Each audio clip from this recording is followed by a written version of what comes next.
Do you feel like you're the only young person who cares about your Catholic faith? Do you look around at Mass and only see silver foxes?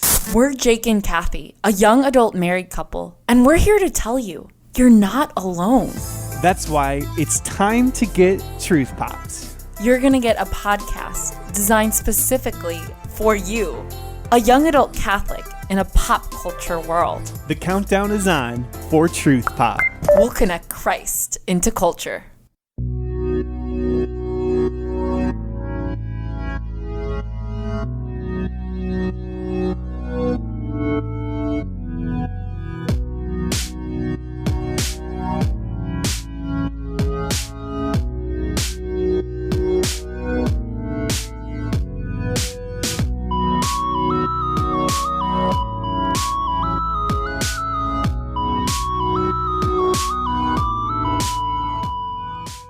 Welcome everybody to episode 17 of Disney Plus Reviews. I'm one of your co-hosts, Phil Souza, and I'm here with my co-host, my good friend, and a member of the Bad Batch.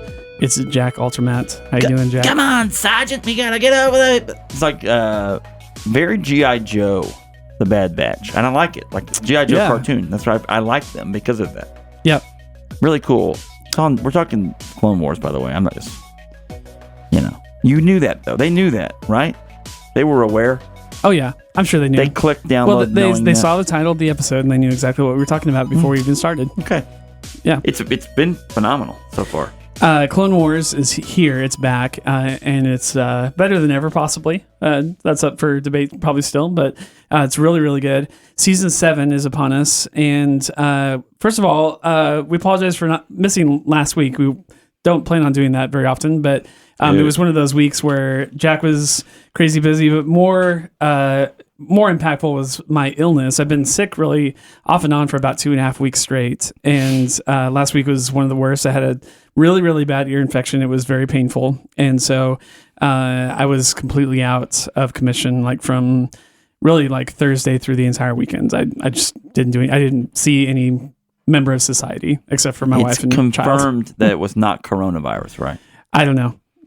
We don't know for sure. Yeah, I mean, I'm alive, and we'll see. I survived it. We shall see. I still have partial hearing only in my right ear, and my left ear I can mostly hear out of. So I think I'm here, and I can do this podcast today. Normally, whenever I use headphones, it really opens up my ears. So I think you're in for a treat today. All right, I think you're going to leave here. Well, no, I'm saying you're going to leave here, and you'll be like, I can hear again. I've taken, like, if you go to the pharmacy and you just start walking down the over-the-counter aisles, I've taken most of those drugs this week. Everything. Like pain relievers, Benadryl, Sudafed. Poured a neti pot into your eyeball at one point. and then stuff behind the counter, like antibiotics. So, yeah, I've taken a lot of... I've put eardrops in my ears. I've taken a lot of stuff this week. So wow. You're back in action. It seems like you're back. Yeah. Yeah, I can speak and I can somewhat hear. So here we go. Let's do a podcast. Let's do the podcast. Exactly. So part of the thing that happened over the last couple of weeks is I watched almost no Disney Plus. So I've been kind of trying to catch up a little bit just in the last half of this week. But I went like 10 or 11 days straight with I was in a regimen of watching Clone Wars every night, like just trying to catch up on all the previous seasons. Mm-hmm. And I pretty much stopped that for about 10 or 11 days straight. And then the last few days I've been trying to catch up a little bit. So I literally watched season 7, episode 1 and 2 this morning. Cool. Just to make sure that I could actually come into the studio and talk. So if you're just joining us for this podcast, we are an unofficial Disney Plus podcast reviewing the most popular stuff on Disney Plus.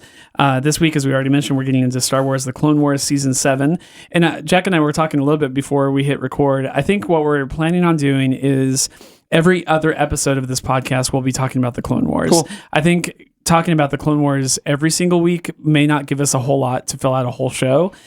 Not to say that the show isn't great. I've been really enjoying it. But I watched episodes 1 and 2 back to back this morning, and I'm glad I watched them in succession, quick succession like that. And I'm not saying like I'm probably going to watch them as they release every single week. But then they'll build up that way. But yeah, I think there's going to be a lot more to talk about. And I almost kind of assume that because of the writing staff, like the same writing staff wrote the first 2 episodes, the same writing staff is writing episodes 3 and 4 together.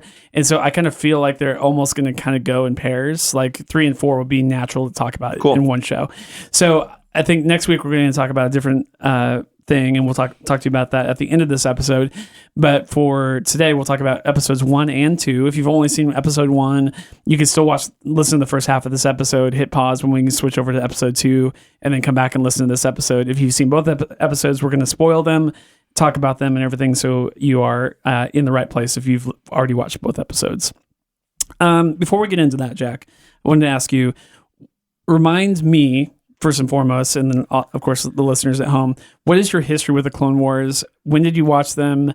How much of it have you seen? I believe I've seen every episode. Okay. My recall of it is still spotty because it's been off the air and it hasn't been making new episodes until Disney Plus came out. Yeah. I say the last 2 weeks at least. I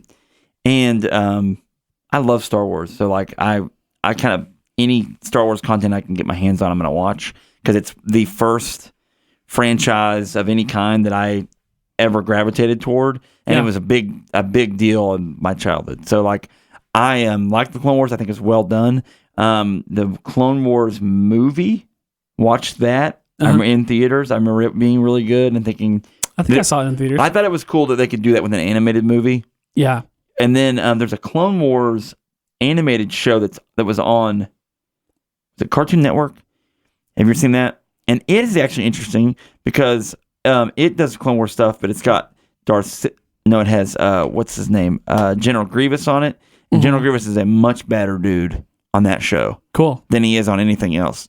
Because there's times when General Grievous is kind of a joke to some people. And on that show, he was like flat out killing Jedi straight up. Like he was, it's weird how they did it. They did it differently. So anyway. Yeah.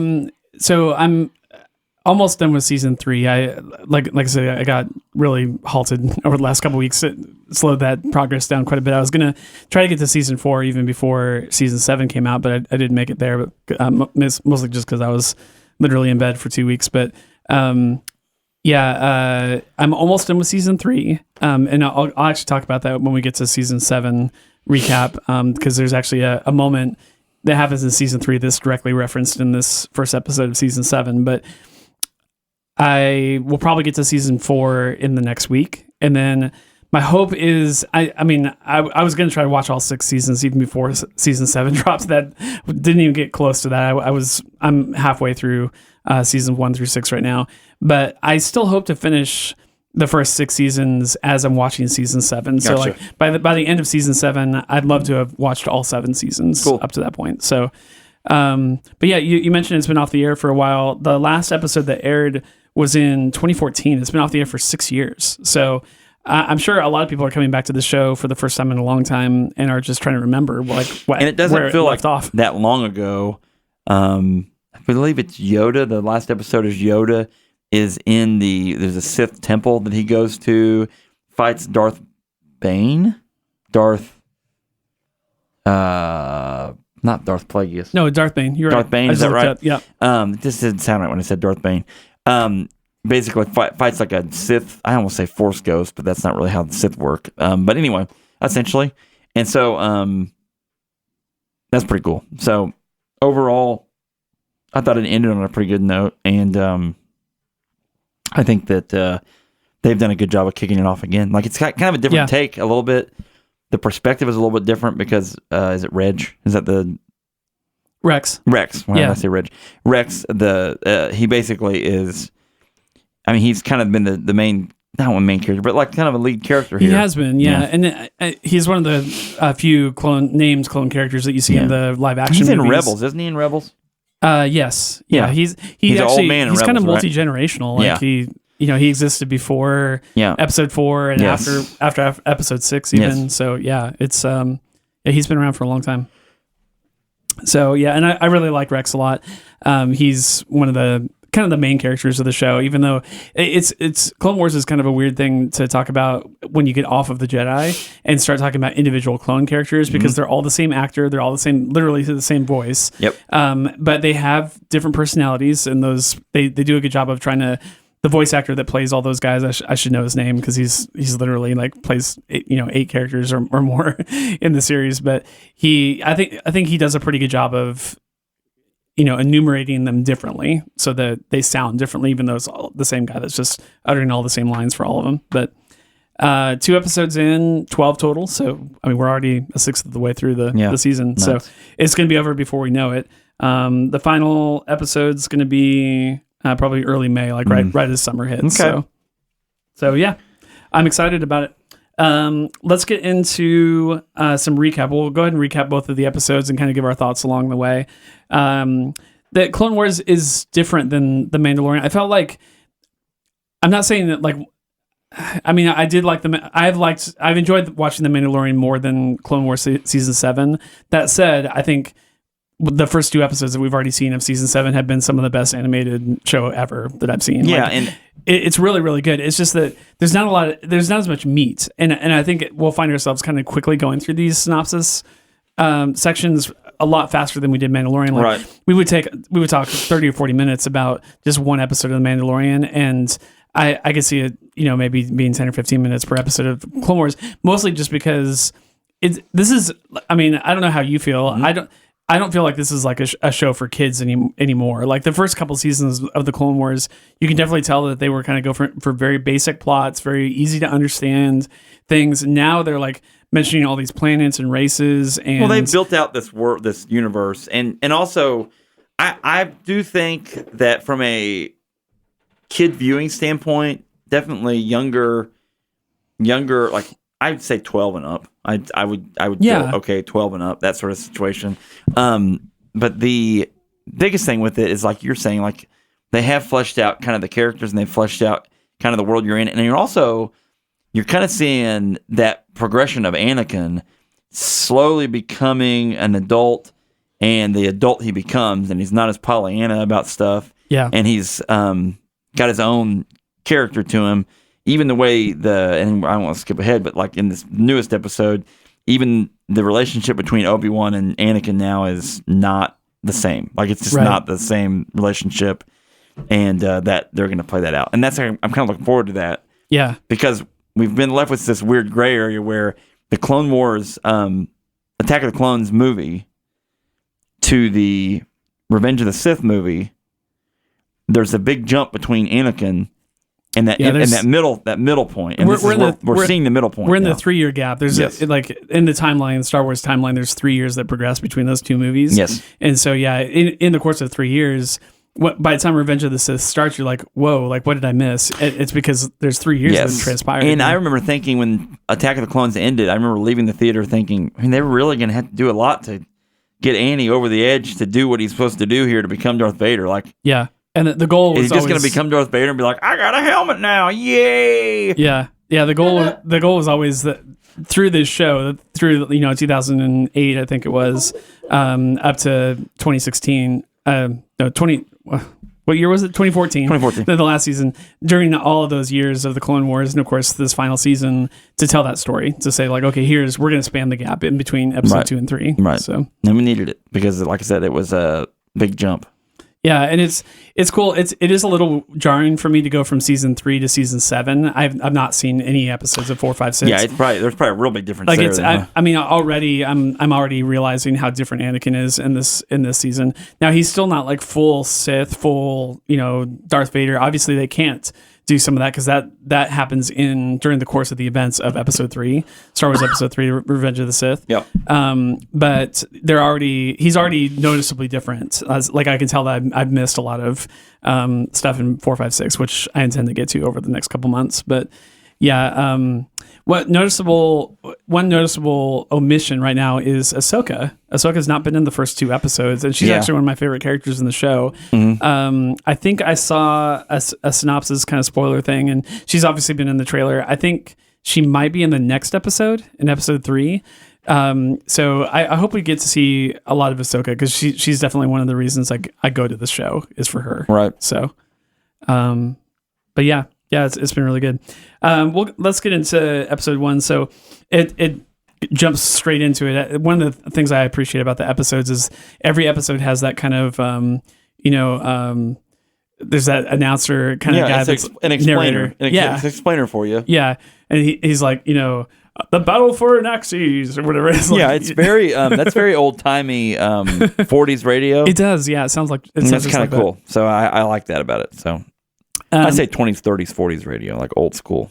And the Shadow is what I was thinking when I think Star Wars in general, like through the crawl, like every major movie has a crawl before it to kind of jump you straight into the action. Like we're not going to ease into it or introduce it. We're just going to tell you, okay, here's what you need to know. Let's go, hang on for the ride, and the show kind of mimics that a little bit. So it's the battle for Naxxes, one of the Republic's largest shipyards. General Trench, who I remember from season 1, I want to say season 1 or I think season 2. He's kind of like this spider-like character. He kind of clicks as he talks. He was in Monsters Inc. I'm just joking. He does look a lot like him. He reminds me of one. Who's the boss? The boss? James Coburn plays the boss on Monsters Inc. In Monsters Inc. Yeah. He's a spider, right? Yes. I cannot remember his name. Anyway, that's who he's very similar to him. That's who I always think of. But he's got some mech going on. Did he have the mech before? No, and that's I can't remember. I don't know if he appears in 4, 5, 6. I didn't do that research. But he does look very different than how he appeared in season 2 when I saw him, and I think it's because I did read something where he takes some damage in some kind of a fight. I don't know if Anakin goes toe to toe with him at some point.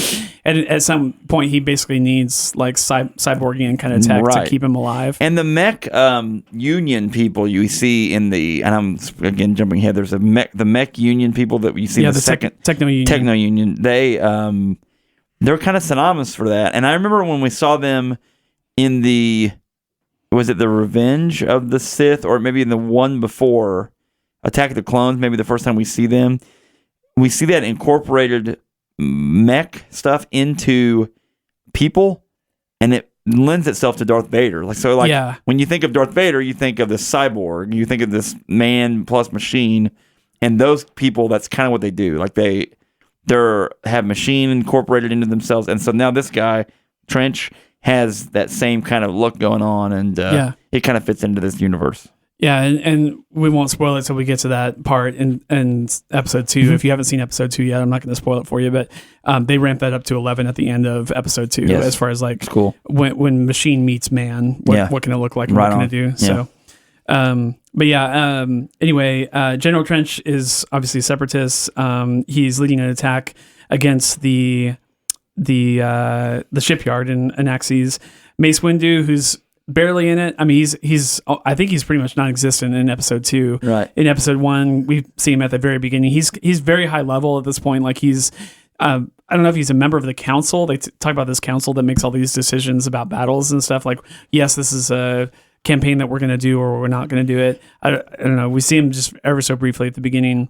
Anakin Skywalker is obviously taking more of the lead on this, and they're having trouble. So like Rex and I think Cody as well, both of them come in, and they're kind of talking to Mace Windu, and Anakin I think is also there, and they're complaining about how every time we make a move, they seem to know what we're going to do before we do it, or it's not so much that, it's more that they adapt. So they see us do it once, and then they immediately change their tactics to be able to defend that. Right. So then we have to change our tactic again. It's football, right? Like, yeah. So like and you're a football coach. Like you can only do a certain offensive play so many times before the defense adapts to that. The term is the person with the pen last wins. Oh, okay. So like you edit and you switch and you do. Well, they are alluding to this algorithm. Yeah. Have we got to that part yet? Yeah, that's in episode 1. Yeah. So they are talking about this algorithm that they are detecting, and the signal, basically, and they are not sure where it's coming from. They're not sure what's causing it, how they could have this intel, and either a spy or some other machine level thing that they've got figured out. So they're trying to get to the bottom of it.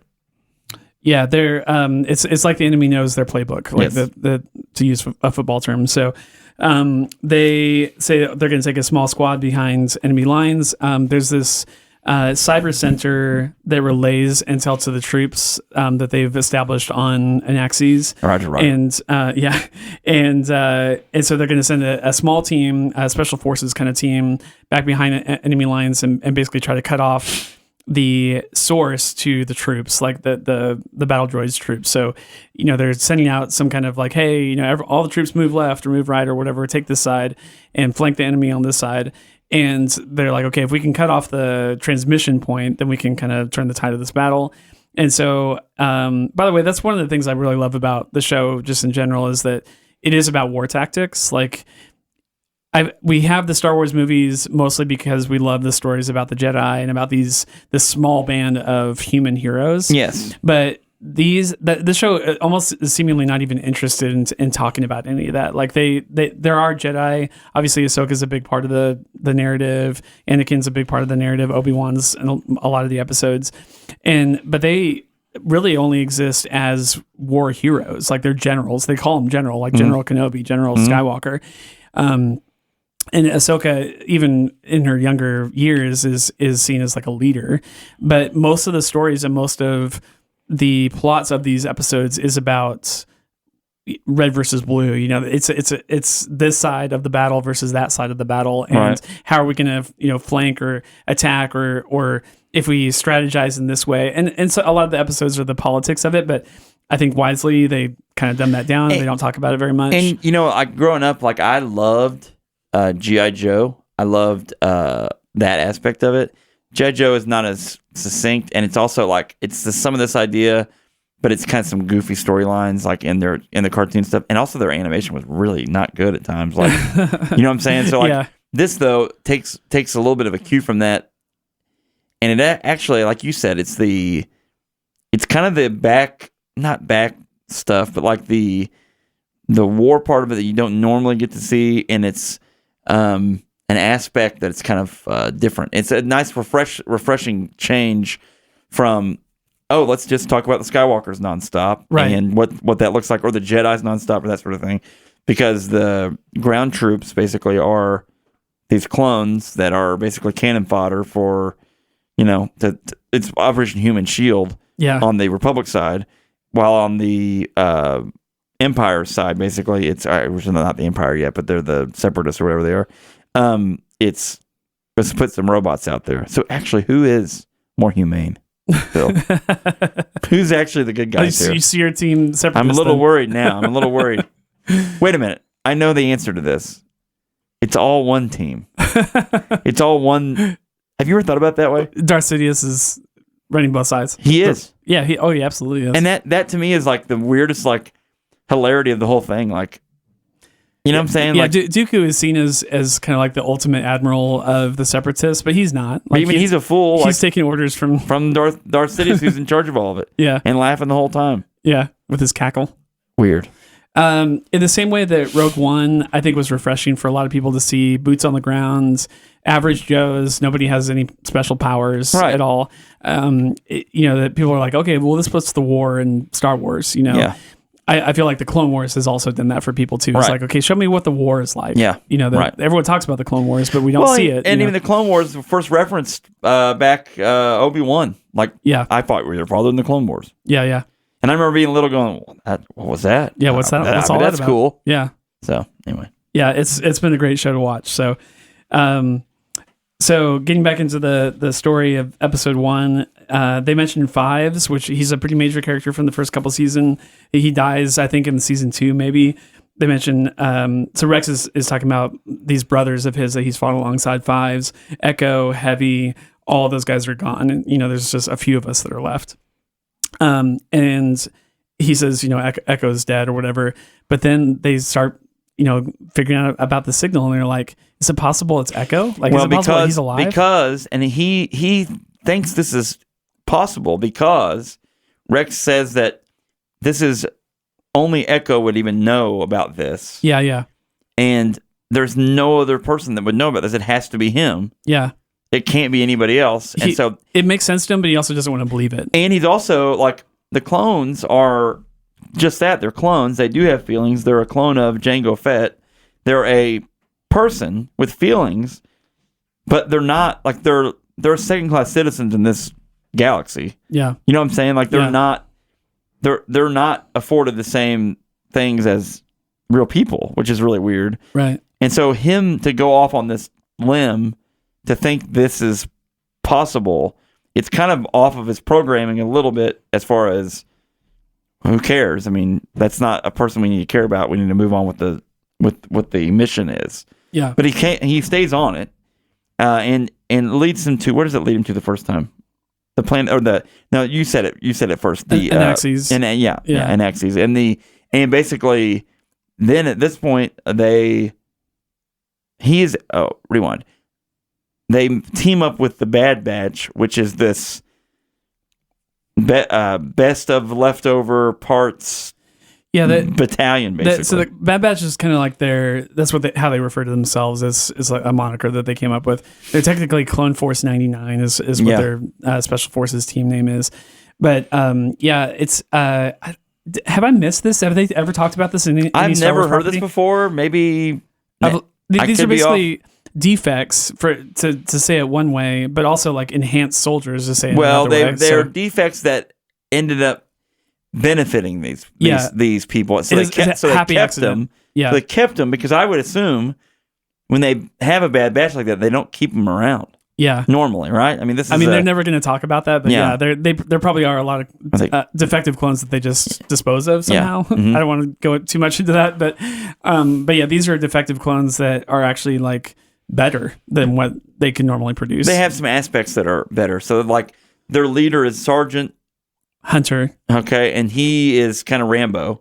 Yeah. He looks like Rambo too. And he's got like heightened senses, like he can sense electromagnetism in the ground and stuff like that. They have, is it Tech? Tech is one of them. Tech is the nerdy glasses guy. But he knows all about technology. When I saw him, I was like, he's Donatello. He is Donatello. This is kind of like You're right. It's four turtles. Now, don't you think from a toy standpoint, this is a big deal? The other guy, who's the gigantic guy? It's not Wrecker. Wrecker. I got it right. Wrecker. And then there's a sniper. Crosshair. See, look at this naming. This naming is smart. Oh, yeah. They could sell some toys, right? They'll sell a lot of toys from these four. And these guys are awesome. Especially if they're in more episodes. If they at least make it to episode 4. They'll just kill them. And get watch. They just all get incinerated. I think that's a very good possibility. No, I hope not. That would stink. But even if they're in 4 episodes, that's a third of the show of season 7. So they could sell some toys off. Yeah, they could. For sure. So I think that's pretty cool. But yeah, they say if we're going to go behind enemy lines, we're never going to make it unless we have some elite soldiers. So I'm calling in Special Forces, Clone Force 99.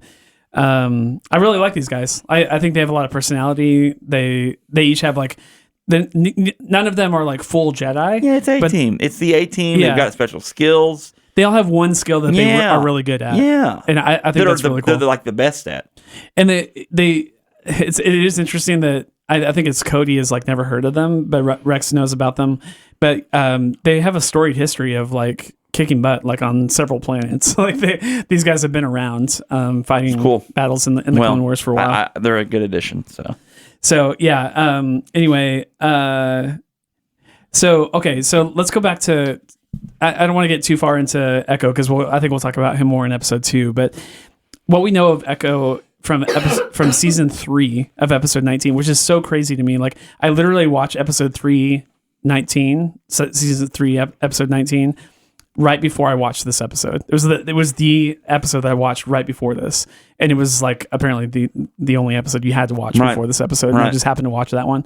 So I literally just watched Echo die, and then in the very next episode, season 7, episode 1, they were talking about Echo dying. That's kind of ironic. It was really weird. I don't know how it lined up like that, but I'm probably the only person in the world that just did that by happenstance. People probably went back and watched it now.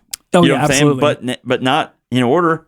Yeah, probably just snapping that one episode. That's phenomenal. Yeah. How does Echo die? So they mentioned it. They mentioned the Citadel even in season 7, episode 1, and that episode is actually a batch of 2 or 3 episodes in a row that are all kind of combined into one story. And there's a Jedi, I can't remember his name, that they save from captivity. So the Citadel is basically like a prison for Jedi, as a super prison, and they go their operative, their campaign, whatever it is, to go in and break him out of prison. They also get Tarkin out of prison, which is really interesting. A young Tarkin. I remember that. Yes, I remember this. Yes. Yeah, they actually break him out as well, and so they get the high value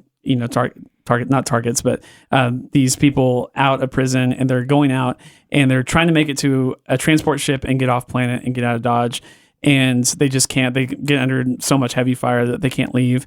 And so, in fact, it looks like they're all going to be shot and killed because they're kind of cornered. And so Echo, in this kind of sacrificial kind of move, says, go, go, go, I got this, whatever. And so he runs out to one of the transport ships alone as the rest of them just kind of go back the other direction. And he doesn't get shot at. They were very smart about how, I don't know if they always planned on bringing him back, but he doesn't actually get shot directly. The ship, he goes to the transport ship. The transport ship gets blown up. Like it takes direct fire and it blows up. The explosion from the ship throws his body, and that's all you see of it. You don't actually see him dead on the ground. You do see his helmet. His helmet like rolls at one point and stops, and it's got like scorch marks on it. That's cool. So it looks like he's dead. You're assuming that he's dead, and the rest, like Rex, just kind of has this look of horror of like his brother just died, and then they take off running and basically leave him for dead, to use phrasing from episode 2 of season 7. That's cool. So yeah, it was neat to watch that like in real time right before I watched this episode, but. That's the last time that we saw or even heard of Echo. Like I'm assuming he's never mentioned again in all of season 4, 5, 6. So anyway, so they this special forces. Let's talk a little bit about the combat. I'm really enjoying the action in this, and to be honest, it kind of does remind me a little bit of The Mandalorian. Yeah, and they've got that down pat as far as how people like their action. People don't like stand behind one thing and just shoot at random. These are not like the droids are not good shots for the Separatists, and the stormtroopers in Star Wars in general are bad shots. The clones are a little better, obviously. Yeah. But even still, to watch all these people just shoot at each other at random and no one hit anybody, it gets monotonous, and there's a lot of explosions. You add Crosshair to it, he's going to snipe somebody. You add Wrecker to it, he's going to drop something on somebody. And they're just like unlimited on the droids that they're destroying, which is always smart. They have droids to destroy. Yeah. And so it's just kind of a neat, the action is very hard hitting, and like it looks, realistic. I really loved that first fight scene that they got into. So they go in on a transport ship. They're trying to land right next to the cyber center. They don't make it that far because the ship actually gets shot down and it crashes in this kind of gorge area. And the ship is in pieces. They rip off, Wrecker I think rips off part of the ship and uses it as like this massive shield. It looks like it's 300 pounds, but he's just wielding it with 2 hands like it's nothing. And he actually puts it in front of the other 3 of them, and all 4 of them go charging with like this moving shield, this metal shield basically in front of them. And they're firing over the top of the shield and from the sides and stuff like that, just pot shotting like several guys. One of them throws a thermal detonator into the air. They're like, Mark 327 or whatever, and he Crosshair shoots it out of the sky. Zaps a bunch of them, like an EMP kind of scenario. It reminds me, it does, and there's some more fight in episode 2 that's like this too, but it reminds me of Mandalorian season 1 where in that case it was just one dude, but like it's 1 versus Mandalorian is 1 versus 6. This is like 4 versus 40, but it doesn't matter. Like you could send 40 droids at these guys, and it's and they're going to take care of business. Contest, no problem. And it's so just watching them like knife one and then shoot another and then flip over another, and then Wrecker comes in and just like mows 6 of them down with 1 punch. Like it's just so cool to watch that kind of fluid kind of action. It's the kind of action that we normally would reserve for Jedi, but these like special forces units are almost Jedi, like in the way that they can handle a huge crowd of enemies. So it's pretty cool to watch. General Trench actually thinks they are Jedi at one point. Like I don't know if you caught that line in episode 1, but like he actually says like he sees how he sees the effects of that, how that first battle kind of goes down, and they end up they take down spider droids and huge like mech type forces, and General Trench just sees the debris of what's left over, and he's just like, was that Jedi? Did Jedi attack? And they're like, no, it wasn't Jedi this time. Like it was, they basically have to like tell General Trench like, we don't know what's out there. Yeah, we don't know what this is. Yeah. Cool. Hunter is basically tracking the electromagnetism, and they find their way. There's a little bit of infighting that we see between Rex and Cody. Cody actually gets injured during the crash. So it's kind of Rex and the boys from this point on. But Rex and I think one of his other unnamed guys are kind of fighting with them. Who's really in charge here? Is it Rex or is it these guys? They take an outpost, kind of Mandalorian style, where they just kind of go in and just kind of assassinate droids very quickly. Yeah. And see the Cyber Center come up with a plan. They mow through them, get to the Cyber Center.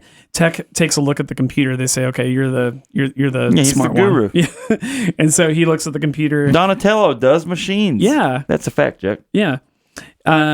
Rex says to look for an algorithm using. He says use this sequence, and he gives him some kind of a card or something like that. Yeah. He's like he has this hunch. He knows that it's Echo. Yeah. And I don't know about you, but for a while there, I was wondering if they were going to make Echo a defector, like he had defected over to the Separatists. Yeah, or they'd make him, he's got amnesia. He doesn't know why he's on the bad guy side. Yeah. And then, anyway. Yeah, I mean, anything could have happened. And actually, in episode 2, this is a small spoiler for episode 2, but like he, at one point, Trench actually says, no, it's not Trench, it's the other guy. I'll think of his name later, but he actually tries to sow that seed in their minds. Like he's like, you left him for dead, it's not, I keep calling him Sniper. I use the Sniper as why. Crosshair. Crosshair. Oh, right. Okay. He says that because he's very, Crosshair is Raphael from the Turtles. That's right. He's very rough. Rambo, what's his name? Hunter is Leonardo. Yeah. It makes sense. I guess the big guy is Michelangelo. Yeah, because he's silly and funny. Yeah. You know what I'm saying? Yeah, they are the Loves Turtles. pizza. I wonder if they thought about that when they. I don't know, but it was for. smart. The Turtles are a long-standing thing, but they're 35, almost 40 years old now. So like it doesn't. It's not really a ripoff anymore because it's a trope. Yeah. So I don't know. So I mean, I was already thinking in episode 1, but in episode 2, they really double down and have them kind of, sowing those ideas of. You left him for dead. Of course, he defected over to the Separatists. He hates you now. He's alive, but he's obviously working against you now. So I was already thinking that in episode 1. We don't get the answer to that until the end of episode 2, which we'll talk about here in a few minutes. And they do find the signal, and it's coming from a different planet. It's from Skako Minor or Skako Minor. I think they actually pronounce it both ways. But it's not an algorithm. It's not like zeros and ones. It's alive. Like there's someone that's speaking over this transmission, and it sounds human. And they're like, it's got to be Echo. And at one point, he actually says CT1409, which we know is Echo's number. And Rex knows, obviously, and he's like, he's alive. And so basically, episode 1 ends with them getting out of Dodge. They leave the Cyber Center because, I think Trench just has the Cyber Center completely surrounded at one point. Obviously, if they stick around, they're going to die.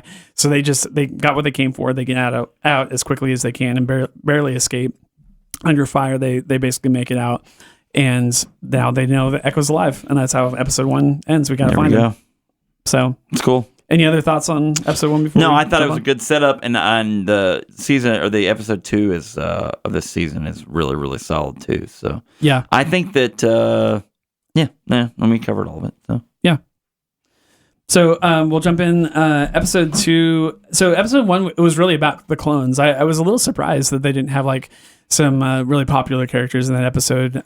We see Anakin and Mace right at the beginning, but it's mostly a Rex episode, and then these 4 dudes from the Bad Batch. But in episode 2, it actually is quite a bit of Anakin. So still no Ahsoka, still no Mace Windu, still no Yoda, but we do get Anakin quite a bit in episode 2. Anakin has this interesting scene. It's one of the actually few non-war, non-battle type scenes. Very kind of a sweet moment between him and Padme at the beginning of the episode. I don't know if you remember that. He is basically video calling, Skyping. Yeah, it's Padme. a hologram call.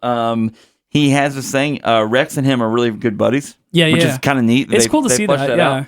Well, they've been together a long time. So he basically says, "Hey, watch my back as I go into the clone's barracks." Yeah. He takes his helmet in, which is smart, and he basically has Rex stand guard outside, so he can then make his call 1-800-CALL-ATT to Padme, and they talk about feelings and love and hearts and Ewoks. And they remind me of the timeline. They get married before the Clone Wars even start, right? Like right at the in end the middle of Attack of the in the middle of Clones? that movie. It's one of those scenes that's like As the Clone Wars is it's got starting. orchestral music over the top of it. They're walking through a orchid garden somewhere, and they're getting married. And in secret at the end of episode 2. Yes, in secret.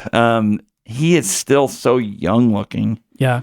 The actor. Yeah. And he's got that he's got that blasted fool's tail hair thing at the back. Yeah. Dude, I enjoy Anakin a lot more in the Clone Wars than I ever did in episodes 2 and 3. Nothing against Hayden Christensen. I'm sure he's good in other movies, but I think I've only seen him in these movies, in the Star Wars movies. Yes. And so he's a little hard to watch sometimes, but I actually kind of like Anakin from the Clone Wars, He's even though I know he turns bad eventually. But it's an interesting scene, the two of them. So obviously it's virtual Padme and in the flesh Anakin having this conversation, and for the most part it's there's not a lot of plot movement here. It's basically her just kind of saying trust Rex, like the same way that Rex trusts you to make decisions, you need to trust him too. Yeah. So if he thinks we need to go to Skako Minor and finds Echo, then you need to trust him and go with him. He goes with his instincts, which I found interesting. They talk about a clone having instincts. He comes out of the barracks. By the way, Padme is noticeably pregnant. No, I didn't really notice that. Yeah. How about that? She's actually kind of. I mean, it's not like she's huge tummy wise, but like she has both of her hands on her tummy as they're talking. Interesting. And so I don't know how that lines up, because like there's a scene in episode 3 where he finds out that she's pregnant. So either this one thing that I saw on YouTube is that like Emergency Awesome, he was talking about how he thinks that this episode is not before the events of this episode 2 of season 7 of the Clone Wars is in the same timeline as episode 3. Like it's side by side with the events of. It's been so long since I've seen Revenge of the Sith. Yeah, it's been so long since I've seen that movie, but I'm assuming there are parts where they are apart, and maybe they've war. ramped it up fast then. Yeah, but like so he already knows that she's pregnant. I mean, how like he's talking to her. And so are we going to see Order? So. Are we going to see Order 66 at the end of this? That's what Emergency Awesome was thinking. I would love to see that. Yeah, I would love for in the same way for this. I'm hoping this is the Rogue One of the Revenge of the Sith story. Cool. Like in the same way that Rogue One led right up to the events of episode 4. I almost wonder if this runs up to the events of Order 66. I hope that we see this. So, yeah. Weird. Okay, but so he comes out. Obi-Wan has started talking to Rex outside. Yeah. Trying to get information out of him. Why is Anakin in there, blah, blah, blah. And Obi-Wan apparently knows, because he comes out and basically says, why are you going to, what's the name of the planet? Why are you going to Skako Minor. Yeah.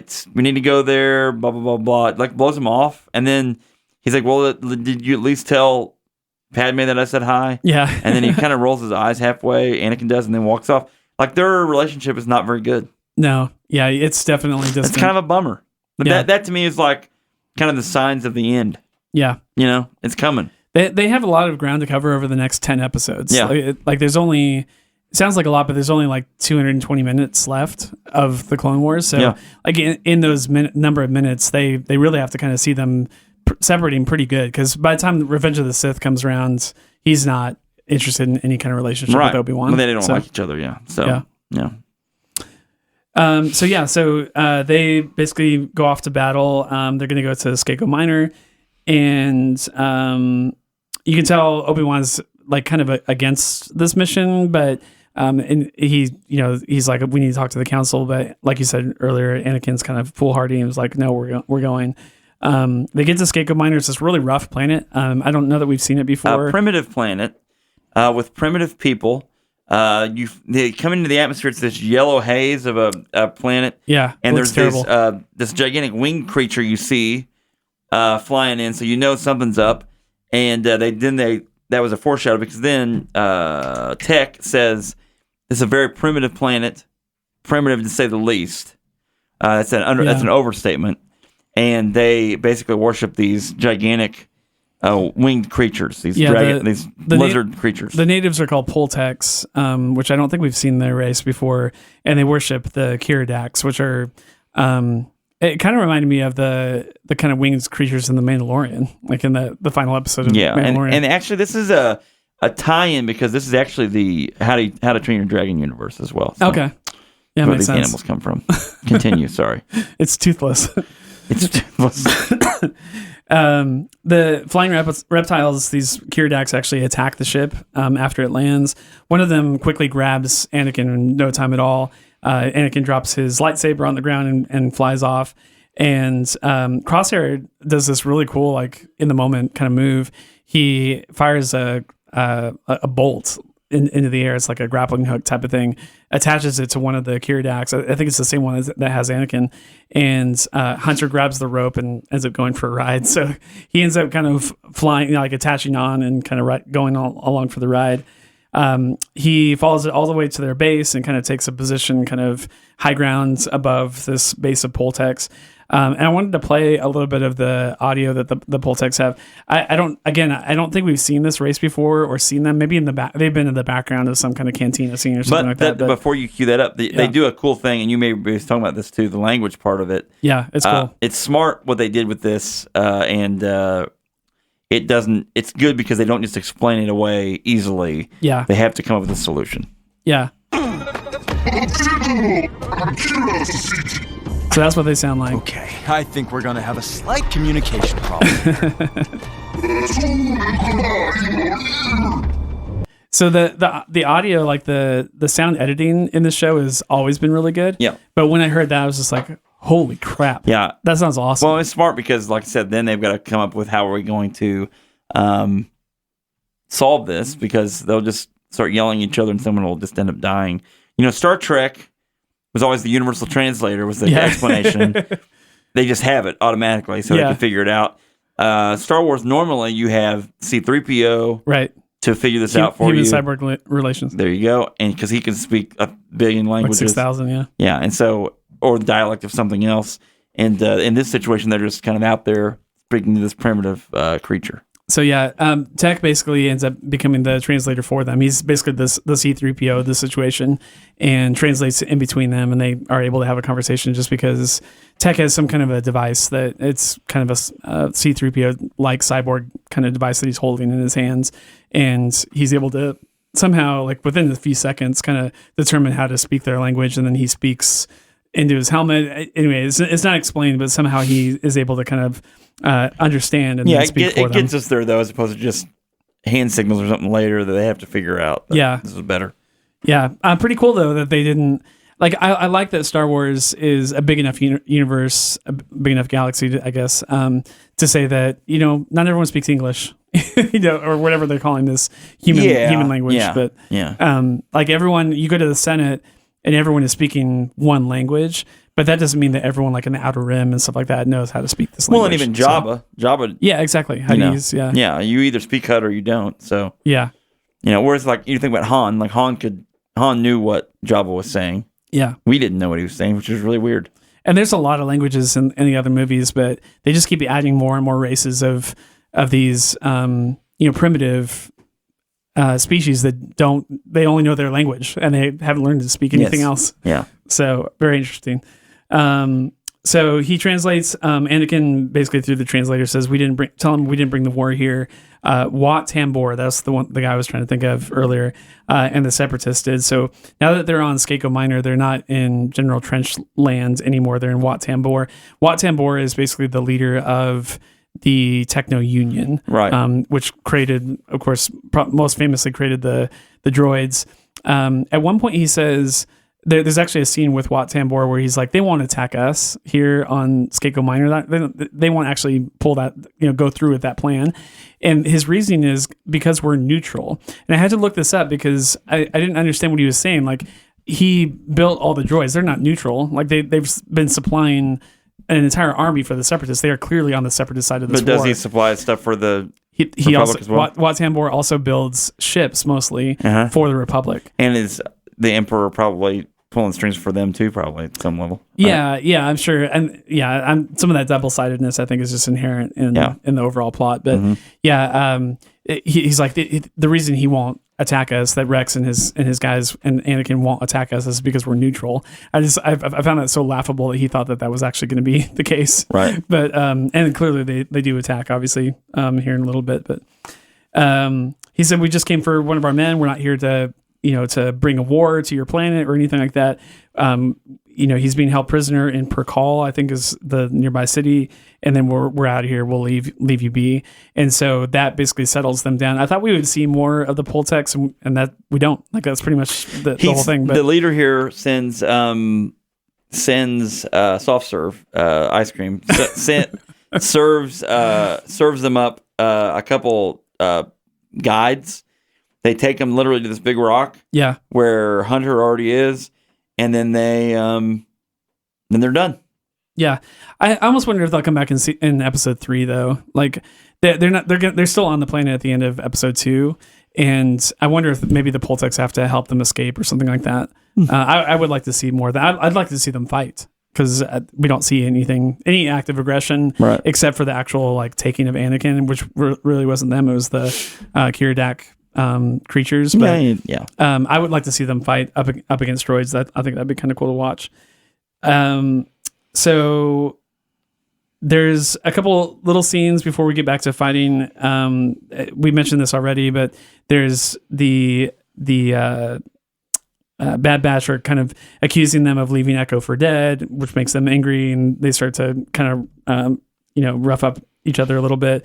Rex says he's like looking down at the ground, and I think he's talking to Anakin, and he says, I've seen so many of my brothers fall during this war, and I've learned not to hang on to any of them, but this is different. And he's talking about Echo, how, earlier, like we were saying, Heavy and can't remember the other guys' names. Fives, like all these guys have died, and I've watched them all die one by one. This is, we talked about there's a pretty big gap, but in the span of a war, 3 years isn't a lot of time. And so like in just, maybe 24 months time or whatever, he's seen all of his best friends, his closest compatriots die one by one. He's like, and Anakin was like, you're so hung up on this guy. Like, just, you need to forget about him. He's like, you know what? I'm pretty good at forgetting people that I've watched die right side by side, right by me. Right. But this is, I'm telling you, Echo this is bad because he feels like he left him behind. He feels like he was, it's his fault, which is, anyway. So the signal comes back for a little bit in this episode that it actually completely disappears. They think, oh no, like, how are we going to find him? Or was it a trick or that sort of thing? Yeah, that's true. Yeah. That's true. They actually suggest that possibly it's a trap, like they're being drawn into this situation. It's a trap. And then we learn later actually that the signal only spins up when transmission is occurring. So like when data is actually being transferred off of the planet, that's when the signal comes out. So it's like, okay, well, that's why it stopped there for a little bit. There's kind of a Star Warsian trope when they get to the facility, this Techno-Union facility in Perkal or whatever it is, where they say, it's going to be a stealth mission. We're just going to get in, we're going to get our man and get out. And the doors open and the battle droids are like, blast them. Yeah. And so then they have to fight their way out of there. They're cornered at one point, but then they're not really cornered because they just start blasting everybody to bits again. Yeah. And then Tech. Again, the action is so good. Yeah, the action is great. Watching them just... Yeah. And these droids look a little different than regular. Yeah, I was wondering, and again, I haven't seen 4, 5, 6. Maybe they're an added Techno-Union kind of creation, maybe. I haven't gotten far enough in the series to know if they've appeared before, but it was really cool to watch it. But they're still just as destroyable. Yeah. Because they go quickly. They get on a lift. Tech and Rex get on this lift. They go up and find... the room. Are we ready for that part? Yeah, right before that, they see like a little video feed of Wat Tambor, and he's just like, "Oh yeah." He's like, "This is pointless." He's like, "I knew all your moves. I knew you. I all your moves were played out for us. Your friend is dead." Basically, yeah. He says, "Your friend is dead. His mind is ours," which obviously is. We find out like a minute later what that means, but it's clearly like, okay, we're controlling him. Yeah. So he then Rex and Tech go to the top room, There's a cryostasis chamber looking thing there. Yeah. They pull him down, and in fact, Echo is intact. He has been cryogenically frozen. What? Cryogenically frozen, and but also his mind is still being used. Comes down. It's very Matrix. Yeah, like he comes out. He's all hooked up to tubes, and then basically he's like, "Oh, I've got to escape the Citadel." Like, blah, blah. yeah, Like, it's he's like having like flashback time. like literally no time has passed. You know, that. I mean, I'm guessing. That Citadel scene happened a year ago, or whatever, and Yeah. it's like he literally thinks he's still there, that he just picked up right where he left off. He's like, "Oh, we gotta get out of the Citadel." And so It was then creepy yeah, to watch. yeah, and so then they get him out and are basically like, he's okay. I thought he was gonna die or something. I thought he would almost immediately die, or like once they disconnected him, he would just immediately die. Utter a few lines and then just die in their But arms. you're led to or whatever. believe that. I think they're going to get out with him. He actually looks up at Rex and says, "Rex, you came back for me." And then the last line in the episode is, "Trooper, you're going home." So, I mean, Yeah. I think he's going to survive. Thoughts on this? That They won't kill him at this point. No, but will he be so broken that he's not savable? Will he? Is it actually a trap as well? Yeah. Do we ever? I need to go back and I should probably watch Revenge of the Sith in the next week or so. But it's just been so long. I don't remember half of the stuff that happens in that movie. I'm assuming we don't see Echo in episode 3. I don't know. Revenge of the Sith. I don't know. Okay. I'd have to look it up. Because I know we see Rex, and possibly Cody. Rex is kind of a main character in some of the battles in Revenge of the Sith. Mm-hmm. So I don't remember if Echo is seen on screen or not. Well, he must not have been, though, because there's no way he's in Revenge of the Sith, because in season 3 he dies and everyone just goes, okay, well, of course he's dead because he's not in episode 3 of the movies.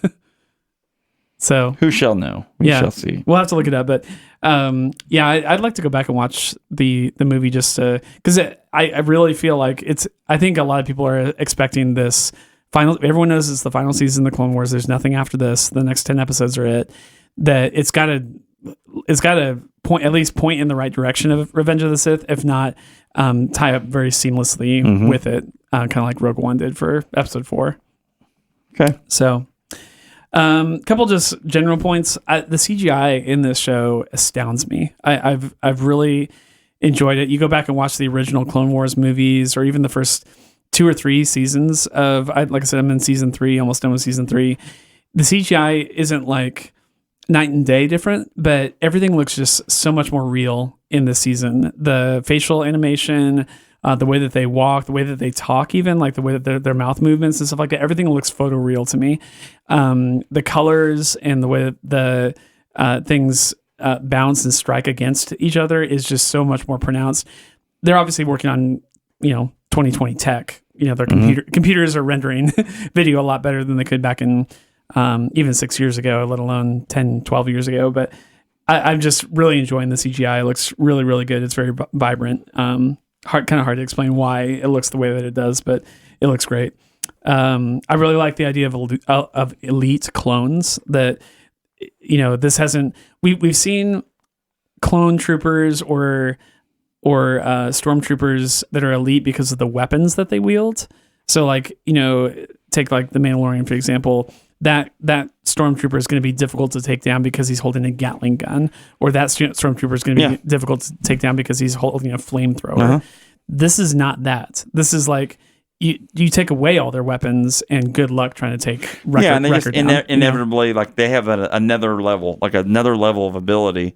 I'd like to know why it's like that, and why are they making all of the troopers like this now? Yeah. Like how couldn't they reverse engineer Wrecker and just make them all Wreckers? And maybe all the rest of them are kind of dumbed down, and maybe this is it. If the thing's cranked up to 11, this is what comes out. So yeah, I'm surprised they haven't done it before this season, and if they have, if you're listening to the show and they have, you can write the show and let us know. disneyplusreviews@hotmail.com. But yeah, it's been cool to watch that. This is not at all new. This has been done in 100 other episodes of the TV show and the movies and stuff like that. But I never ever get tired of watching a Jedi deflect blaster fire with Isn't that cool? with a sword. Yeah. Like it gives new meaning to the phrase, like you brought a sword to a gunfight. Yeah, And I love it. very man. special sword though. But it's so cool just to watch, 11 or 12 different blaster fire bolts all hitting Anakin at the same time. And he's just, with ease, not even thinking about it, just firing all of them back at him. I love watching that kind of thing. I do miss Ahsoka. I hope that she is in the next episode and takes presence in a lot of the season. I've heard, again, I haven't watched. I've just, part of like researching for this episode of Disney Plus reviews and watching the first 2 episodes of season 7 is kind of spoiling me on like, okay, well now I know what happens in 4, 5, 6. I don't think it's been that pronounced, like that a major character has died or like they haven't really gone into anything like that. So, I don't feel like I'm completely spoiled. But one thing that I did read is that Ahsoka, either in season 5 or season 6, has like a serious falling out with specifically Anakin. And I think completely disconnects from him. Like she's like, I'm not your Padawan anymore. Like, you go your way, I'll go mine. I think she sees a lot of darkness in him at that point, I think is what happened. And yeah, then, she's so close to him. Yeah, and he's starting to do some things that aren't very much like him. Yeah, I haven't gotten there yet. Like in season 3, she is very much Anakin's shadow in almost every way. Like I think in season 3, she's already second guessing some of the things that he does and definitely doesn't agree with some of his decisions, but I wouldn't say she's anywhere close to disowning him. No. And so that must happen in season 5 or season 6, stuff I haven't got to yet, but I'll be interested to see how they treat Ahsoka in season 7. And hopefully I can kind of catch up a little bit in the meantime, but when she comes back in, I'm assuming that she is not going to even want to be in the same room as him. They'll be at odds. There'll be something because it all builds to the final stuff that happens. Yeah. So pretty exciting. So very cool. What else have you been watching on Disney Plus? Oh, we what? No, we watched. Like I said, we watched Monsters Inc. recently. We watched. I went back and watched some Star Wars stuff on there, and it's been pretty good. I mean, it's just like the live action movies. Okay, cool. Yeah, definitely watched. I always love watching Empire Strikes Back. It's one of my favorite movies of all time. It's a top 10 favorite movie of all time. In general, yeah, overall. Does that make sense? Yeah. Of any movie, all genres. So it's so probably good. top 10 for me too. Well, just the way they did it and when they did it. I mean, 1980, they're making that movie. That's pretty unbelievable. Yeah. You know what I'm saying? Yeah. You can make that movie now, sure, but back then, unbelievable. So. Well, the storytelling, the characters, Yeah. the plot. I love that movie. So, I need to go back and watch. What have you been watching? You said you have not been watching much, but you did show me something that was not. It's Disney, but it's not on Disney Plus. That you and Jordan have watched. Yeah, it's not on Disney Plus. I'm assuming the first season will come to Disney Plus once it has wrapped on live television. I think they're kind of doing the Hulu thing where doesn't Hulu do this where like current season you can't watch, but you can watch all the previous seasons. Yes. So like I know Arrow and The Flash are like that. It's like you have to wait till the season ends and then you can watch it. You can binge it all at the same time. The first season of The Rocketeer is a show for children. It's not for Small adults. children. Yeah. It's Disney Junior, so it's preschool. Maybe age 5. But 6 I liked the Rocketeer movie. Yeah. The Rocketeer TV show is in the same world as the original 1991 The Rocketeer that came out. I don't remember what her relationship is. I don't even know if she is blood related to the original Rocketeer, but it stars a girl, a young girl this time. And one of the reasons that I didn't mention this to you before we hit record, but one of the reasons I really enjoy watching it, even though I know it has no correlation whatsoever, is it reminds me a lot of Riri Williams. Her name is really hard to say. She is Ironheart in the comics. Oh, that's cool. Right now, the comic books. And she basically, spoilers for the comics, I guess, if you haven't read Iron Man, caught up on Iron Man the last couple of years. But he dies at one point. Tony Stark does. And then Riri actually takes his place as Iron Man. Like they continue to call her Iron Man. And then she starts calling herself Ironheart. Tony Stark, of course, like all good comic book heroes, comes back from the dead, and he takes the Iron Man mantle again. And then she got her own comic. So there actually is a comic book that you can pick up on shelves today called Ironheart. And it is, I mean, the Rocketeer and Iron Man are not that far apart. Like it's basically a suit that you put on that makes you fly. Yeah. So watching, even though I know it's not Riri, it reminds me a lot of Riri Williams from the comics, watching the Rocketeer TV show. Yeah. And so Jordan loves it. I think there are only 11 episodes into season 1 on live television on Disney Junior. I don't know what day it airs. We watch it on YouTube TV. But eventually this will come to Disney Plus, and I recommend it. It's cool. pretty good, especially if you have young children. Pretty awesome. It brings that superhero fantasy without the violence or some of the more adult themes of comic books. And it's not just necessarily a Marvel animated thing that you'd watch. You know what I'm saying? Yeah. You know what I'm saying? Like, it's different because that's all we've seen for the last 5 years of our lives is superheroes equal Marvel or some sort of DC, and nice to have something different. Jordan watched Tangled for like the 18th time in the last couple of months. We watched that again last night. Cool. I wasn't really watching. I was doing our taxes.